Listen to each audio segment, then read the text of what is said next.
one of the important questions which I'm sure most of you would be wondering is what's the role of the military in all this? Because eventually, in all this thing, somewhere the military's role has not been very apparent. But we all of us know that the military has a very important role to play in Pakistani politics. So I will hand over now to Dr. Yaqub Bangash to enlighten us on some of these issues and questions. Dr. Bangash, please. I must preface this by saying that I feel sort of, in some ways out of place as a historian talking about politics. But I do look into Pakistani politics using a lens of history. But nevertheless, I'll give you some of my views. I'll try and be succinct and not too overly long so that we can have a greater discussion, because I think through discussion, we'd get to understand a lot of things better and in a more holistic manner. First thing, I just wanted to have a comment on the title, which says "The Qadri Phenomenon and Making Sense of Pakistani Politics." When Ajay said this, that what about this topic? I said, oh, fine. But one very funny thing, which I of course realized, is that I don't think anyone can make sense of Pakistani politics. So if by the end of it you feel cheated that you came here and wanted to understand Pakistani politics, sadly you will not understand Pakistani politics, because I don't either. In India, a lot of emphasis is laid on the system, that this is a system and it goes up from, section officer and this officer and that officer, and then it goes up to the deputy secretary, the joint secretary, and all of that. And very rarely can you bypass the system and actually get anything done. So you exactly know the way, and if some junior officer makes some issue of something, the senior officer can't just overrule the person and move ahead. And that is very unlike Pakistan, where in Pakistan, a senior officer can say, well, in my own authority, I think this matter makes sense, and I would approve it. And you don't need to go through the whole process of the whole long bureaucratic process. And that is one basic distinction between, I would say, how Pakistan and India operate, is where in India it's a very system-based thing. So for example, when you go, for us it was quite an interesting experience that when you go to buy a train ticket in India, you have to give your name, your sex, your age, your telephone number, your address, and your signature. And you have to go through about 5 different windows. In Pakistan, you go to one window and they ask your name, and that's it, and you get it, and you get a ticket. The second point I want to raise is that there is no distinction in Pakistan to a large degree between internal and external issues. So whereas in India, a lot of the time you would say that, oh, we are at the moment focusing on domestic issues. In Pakistan, domestic issues are also international issues. So let's say you are talking about development in Pakistan. Well, at the moment, USAID has a very large imprint in Pakistan. In the Punjab, it is working in most of the districts. In the frontier, it's working in most of the districts. The DFID, the International Development Agency of the UK government, is there. A number of other foreign partners are there. So even if you're looking internally, you're actually dealing with diplomats. You are dealing with foreign donor agencies. So in Pakistan, there is no clear-cut distinction between external and internal issues. And that is why internal issues are always, in some ways, linked with external issues. The third point I would like to mention is how Pakistani politics has actually developed. And that is very critical, because if you talk about making sense of Pakistani politics, you need to understand the trajectory of Pakistani politics since independence. I'm quite sure all of you know that Pakistan did not have its first general elections till 1970. When Pakistan did, the country split apart. Of course, there are other factors in it, but the main quarrel began from not accepting the result of the general election. And that this government is the first government in Pakistan's history that's actually going to complete its 5 years. So when you talk about that, oh yes, there is a democratic government in Pakistan, the way Pakistanis think of democracy, the way Pakistanis think of party rule is very different from the way it is understood or imagined in India. Even the fathers of the constitution in Pakistan were not really keen on democracy. They wanted some other way. They were not really keen on either communism, but they were not keen on capitalism either. They wanted a third way. They wanted something new, something creative out of it. And our first Prime Minister, Qadri Khan, even used the phrase, Pakistan is a laboratory for experimentation. And that idea, that thing that we want something new rather than let's work with what is there, has been one of the core elements that has led to destabilization in Pakistan to a certain extent. Because if you compare this to India, India accepted democracy as the way and said, well, let's work, let's try and make democracy work. Whereas in Pakistan, from day one, amongst the higher echelons of power, there was a great uncomfortableness with what democracy had to offer. And what if it was even, they weren't even sure that it was the best thing for Pakistan. So that distrust of democracy, that distrust of the political process continues very, very much. And the way also in terms of how politics has even played out, even in the last, accepting the Musharraf time period, let's say the 20, 25 years of democratic rule that Pakistan has had altogether, that is also not based on strict party lines. If you look at a lot of the most prominent leaders in all the political parties in Pakistan, they have switched sides so many times that people are quite confused. There were lots of jokes made about a number of Pakistani politicians when they joined the PTI, that, they've joined, in the last 20 years, they've joined perhaps 5 different political parties, depending on how their fortunes are.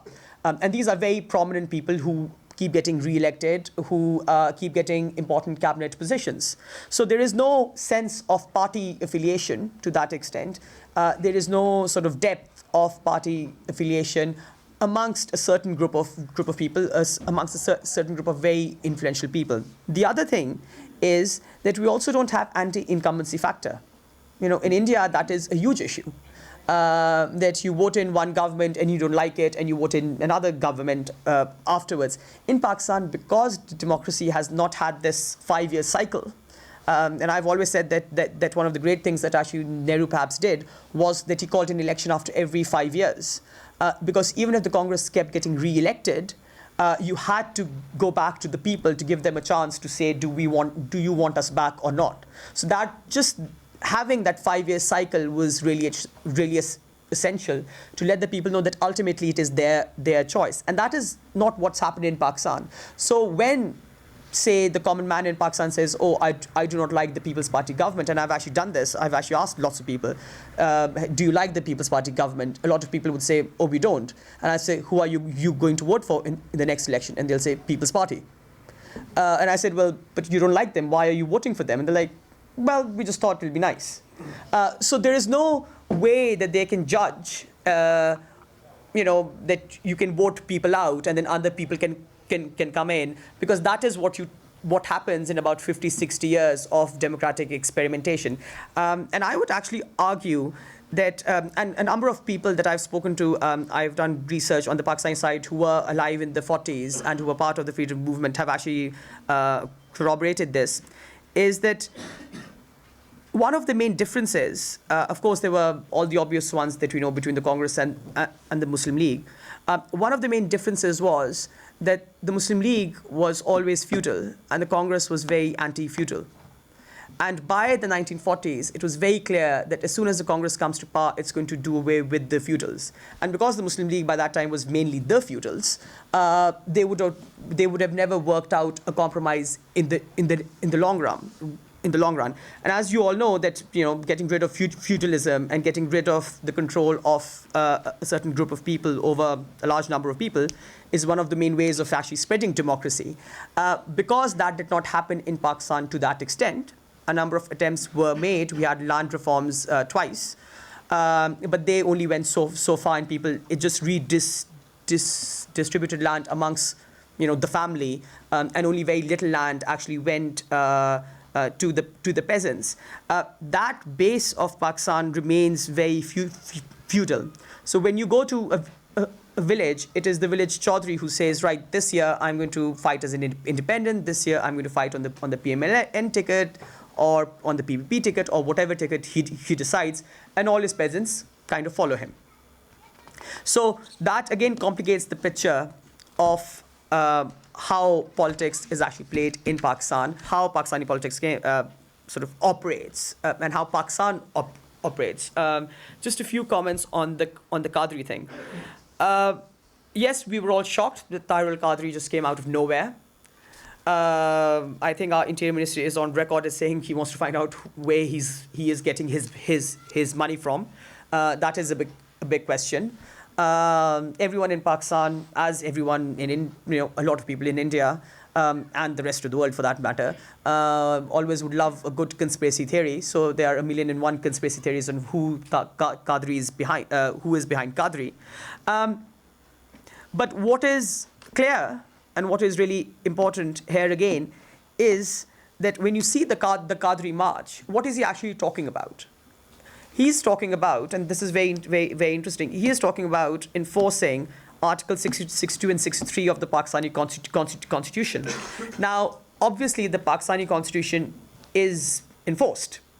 So to have a march saying you enforce this is kind of, not useful because it is in force. What he's actually doing in that is that if you read actually Article 62, which talks about qualifications of a member of parliament, there he's actually focusing on, and it says he needs to be a citizen of Pakistan, he needs to be at least 25 years old. And I'm quite sure that, Qadri is not saying that, we want to make sure that there's a Pakistani citizen or of 25 years old, because that's already been dealt with. What he's really talking about is section about C to G, which were the provisions brought in through a provisional constitutional order by General Ziaul-Haq in 1985. And what they are basically talking about, these 5 provisions, are basically about the Islamization process that General Ziaul-Haq was working on. And one of the clauses very interestingly says, a number of the clauses are like this, that a member of parliament needs to be well aware of the injunctions of Islam, for example. The member of parliament should have kept away from major sins. So basically, if you are a sinful person, then it's very hard for you to get into parliament. And my analysis there is that the reason, one, why Ziaul-Haq put these in was because Ziaul-Haq, as the founders of Pakistan, the founding fathers of Pakistan, were a bit unsure about democracy. Ziaul-Haq was also very unsure about democracy. And therefore, he actually brought in these provisions because he said, well, whoever comes into government, whoever comes into the parliament needs to be sort of, in some ways holier than the rest of the population. And as we all know, one of the main strengths of democracy, or one of the main arguments for democracy, is that people from the normal, from the constituency, one person from the constituency represents those people. So, of course, if people generally in the world are sinful, which they are, I'm assuming, then you would get a sinful person to parliament. Probably he's less sinful. That's the hope. But to say that he must have not committed any major sin is, one, very hard to trace, because you don't know about every activity of his life, and as a judgment, it's a very moral judgment there. And two, just very, very hard to enforce, even if you know what kinds of sins that they have committed. And Qadri is really picking up on these things because there's a very clear stream of distrust that's going on. And what Ziaul-Haq also did, which again a number of commentators, very few commentators actually have picked up, is that when he put in amendments to the constitution, he even changed the name of parliament. So the parliament is not called parliament any longer. It is officially called the Majlis-e-Shura. And the word actually means the council of the learned. And if you all remember, Ziaul-Haq's first Majlis-e-Shura was a non-elected appointed council. So the argument can very easily be that if no one qualifies under Article 62 to become a member of of parliament, because the regulations are very strict. And actually, I heard one TV commentator saying that even Jinnah and Liaquat would not have actually fallen along those lines. Then the only option left is to have an appointed council, because Majlis-e-Shura does not need to be an elected council. It can very easily be an appointed council, as Ziaul-Haq did from 79 to 81. So that's, I would say, the inheritance of Qadri in some way is that Ziaul-Haq distrust of democracy and of the democratic process. And what he's really eating off is this public confusion and public distress over politics in Pakistan. If you just remember what I said earlier, politics in Pakistan is so confused that people don't even know that democracy is right or is it wrong, how anti-incumbency factor even works. So a lot of people went with him because they were just fed up with what was happening. They didn't know what to do because Pakistan has not developed any system to actually address these issues, but they knew what their grievances were. So if you asked a lot of the people who actually went on the Qadri March, they exactly knew what was wrong with Pakistan. They just didn't know how to fix it. So it was a result of frustration, and it was a result of this anxiety in saying, well, what is going to happen next? So that's, I think, the inheritance and the frustration of the people actually brought Qadri up very strongly.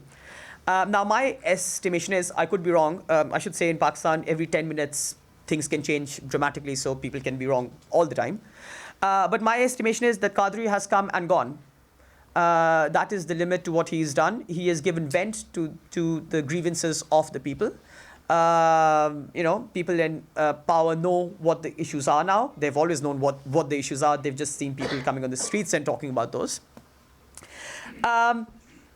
It is in some ways a challenge to the democratic ideal that a lot of people in Pakistan, I would argue, still hold.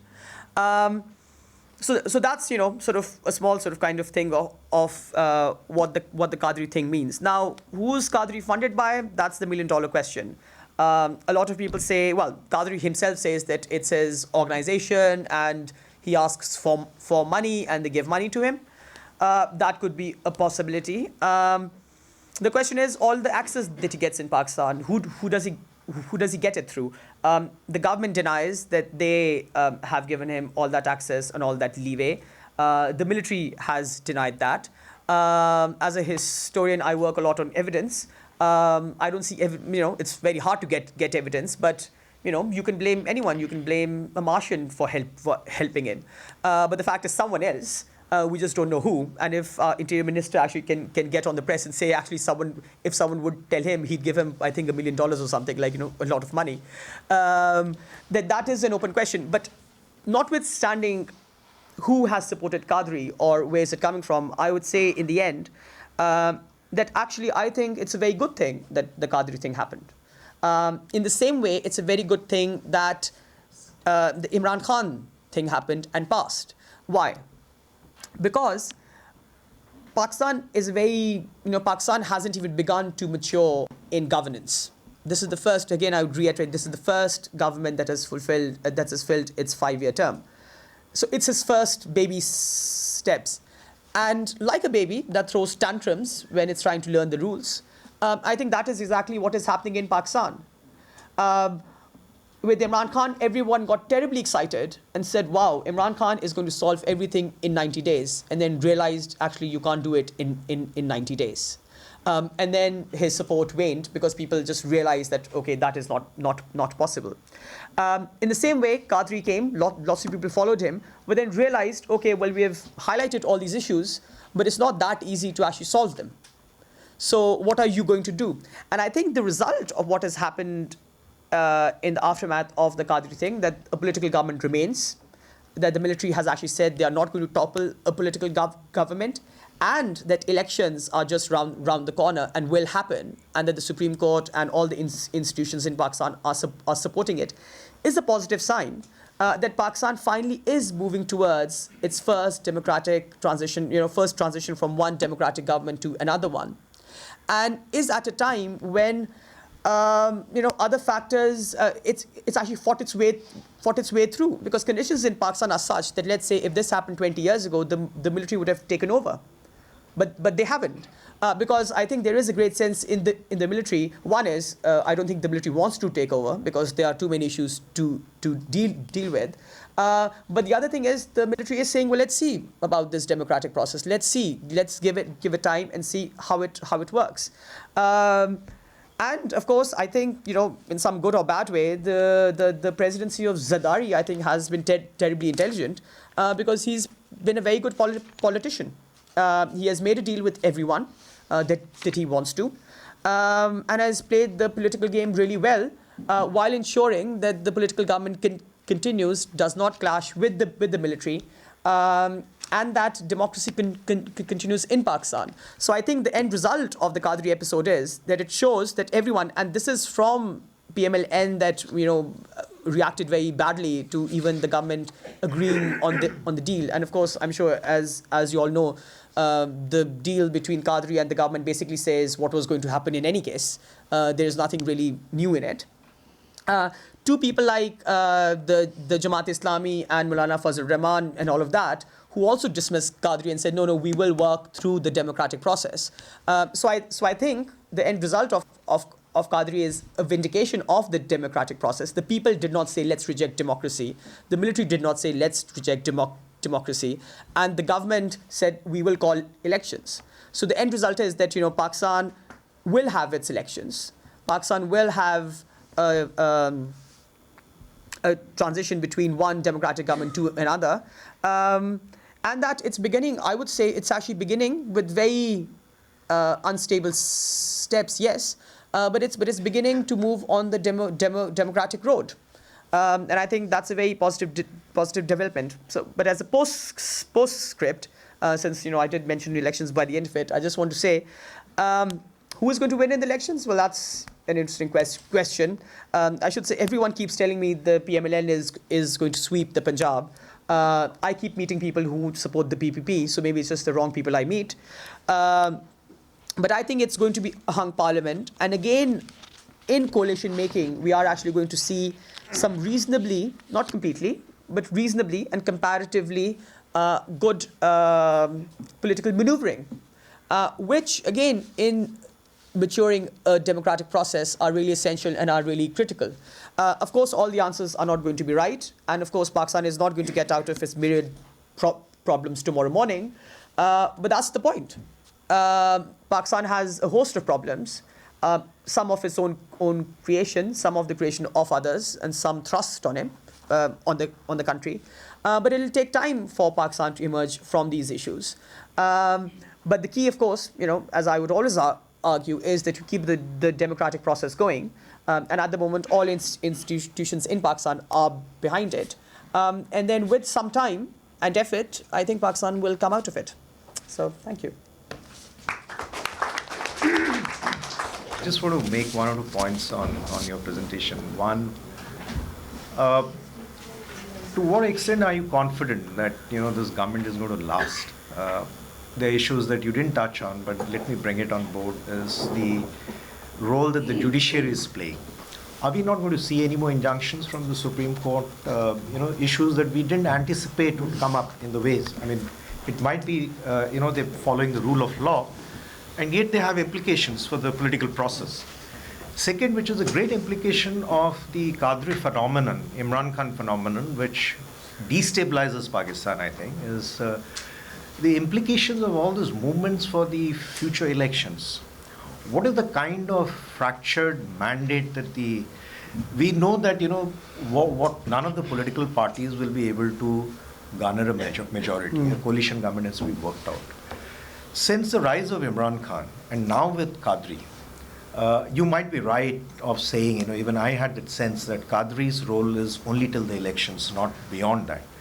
And yet the movement, in some senses, I think, is fracturing the mandate. So you will have a further fractured mandate after the elections, which, and, given Pakistan's history of government formation, there have always been problems when no one has had clear majority. It allows for the other institutions to step in. That possibility is still there. So I still share your optimism, and I hope the elections will go through. You'll have a new government, and it'll be historical in a sense that this government completes the term, and we see a new government, and I hope the anti-incumbency factor works. I mean, let the political parties fight it out amongst themselves.